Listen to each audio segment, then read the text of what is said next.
est-ce que suñu sukkandiku woon tey jii ci lim fi bàyyi ñi def continuité est-ce que tey sénégalais dina nekk kii jafe-jafe mbir dem dégg nañu l'actuel premier ministre dem foofu ca Louga jàkkaarloog association des Jakartaman xamal leen ni que daal tey jii su ngeen gisee ñuy dund jafe-jafe yi moom président Macky Sall fi mu bàyyi réew mi moo yàqu ba tey jii ñoom mënuñu ko defaraat ci benn at nii ñaari at nii benn mandat est-ce que loolu dëgg la ndaxte sénégalais yi ñi ngi ak seen bët nañu xool ji pourquoi Macky Sall est le meilleur président d'Afrique boo xamante ni Afrique mosu ko am depuis 1960 à aujourd'hui. Le président Macky Sall est vraiment solide. Il restera dans l'histoire comme l'un des plus grands présidents d'Afrique. Voici quelques faits saillants de son bilan fort élogieux. Certains projets sont en cours de réalisation. Nouvelle ville de Diamniadio, port de Ndayane, port de Sendou, autoroute Dakar, Saint-Louis en cours, autoroute Dakar, AIBD, Mbourg, autoroute Dakar, Kaolack, autoroute Ila-Touba, VDN2, VDN3, pont de Foundiougne, pont de la Sénégambie, pont de Rosso, autopont de Cambérène, autopont Saint-Lazare, autopont Cœur-Gorgui, autopont Liberté 6, autopont Cœur-Massar, autopont Pikine, 2500 km de route, renforcement de l'armée, institut de guerre, pacification et désenclavement de la Casamance, résolution de la crise énergétique, finition aéroport Dias, aéroport Saint-Louis, aéroport Matam Ourossogui, aéroport de Ziguinchor, aéroport de Cap Skirring, aéroport de Kolda, Air Sénégal et sa flotte d'avions de dernière génération,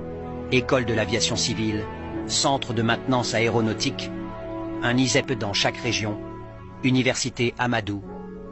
Mokhtar Mbo de Diamniadio, université du Sine Saloum, université Souleymane Niang de Matam, rénovation de l'UCAD, parc numérique de Diamniadio, data center de Diamniadio, Space Services Sénégal, usine de dessalement de Ouakam, capacités énergétiques triplées en 10 ans, électrification universelle 2025, hôpital Touba, hôpital Kaffrine, hôpital Saint-Louis, hôpital Kédougou, hôpital de Sédiou, hôpital Tivaouane, hôpital Ourossogui, usine de vaccins de Diamniadio, production agricole triplée en 10 ans, polyclinique, hôpital principal de Dakar, BRT, TR, exploitation du pétrole, volonté titanesque, nouveau bus, Dakar Demdik, restructuration des transports de Dakar, Promoged, traitement des déchets, Sénégal zéro déchet,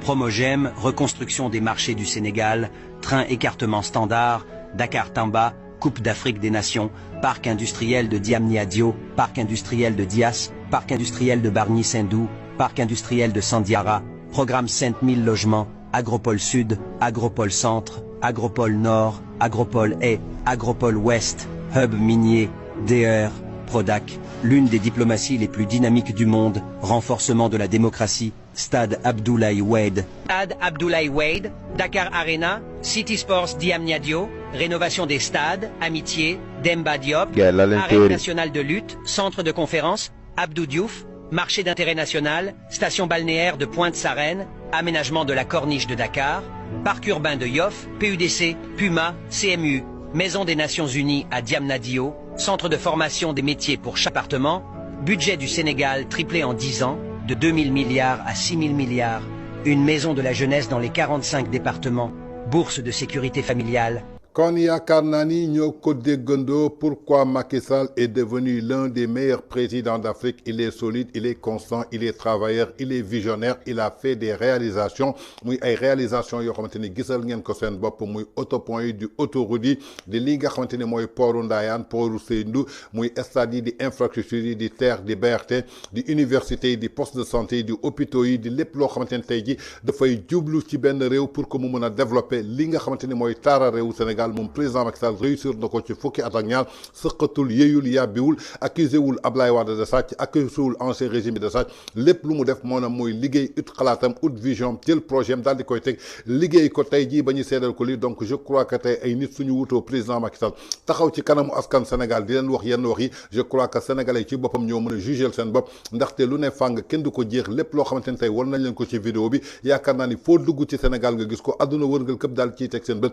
ba tey jii Macky Sall am benn dayoo boo xamante ni tey jii am na ko ci àdduna ginnaaw nag même lu jëm ci wàllu mbay bi bi ñu taxaw fii di naan Macky Sall cuune la xamul dara yaakaar naa ni mbay bu gën a bon ci wàllu gerte ñu ngi koy am jamono jii nga xamante ni mooy at bii nga xamante ni le nouveau régime ex nañu au pouvoir ñoom ñoo doon woote changement ñoom ñoo doon woote rupture ñoo doon woote lu ban nañu déglu ji président Macky Sall lan la leen tontu woon jamono jooju. kon dama ni li ñu def fii cuune du ko def cuune du ko def Sénégal bi ma koy jël le 2 avril 2012 croissance économique bi mu ngi toll woon ci 1,7% kenn du ko weddi ñu ngi départ ak moins 200 milliards ci keesu état bi yoo xam ne engagé nañ ko te amuñ xaalisam ñuy liggéey di góorgóorlu ndax toog nañ fi weer bu ñu fayul ab salaire ndax wàññiwuñu dund gi ndax wàññiwuñu impôt liggéeykat yi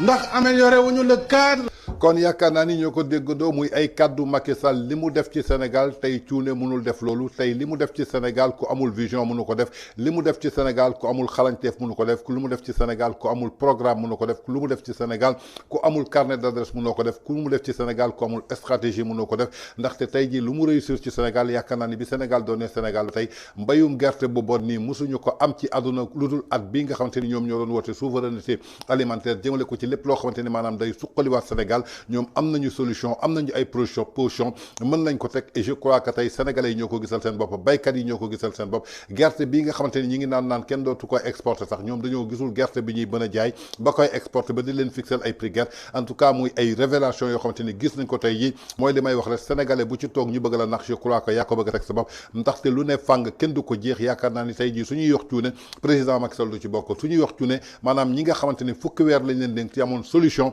ne am nañu vision mën nañu transformer le Sénégal ba tey jii gisuñu dara loo xamante ni yëkkati nañ ko teg ko ci askanu Sénégal ba sénégalais yi gën a lott tey jii je crois que ñooñu la ñu war a dem waxal mais en tout cas lii di président Macky Sall en tout cas ay réalisation Sénégal yëpp teg nañ ci seen bët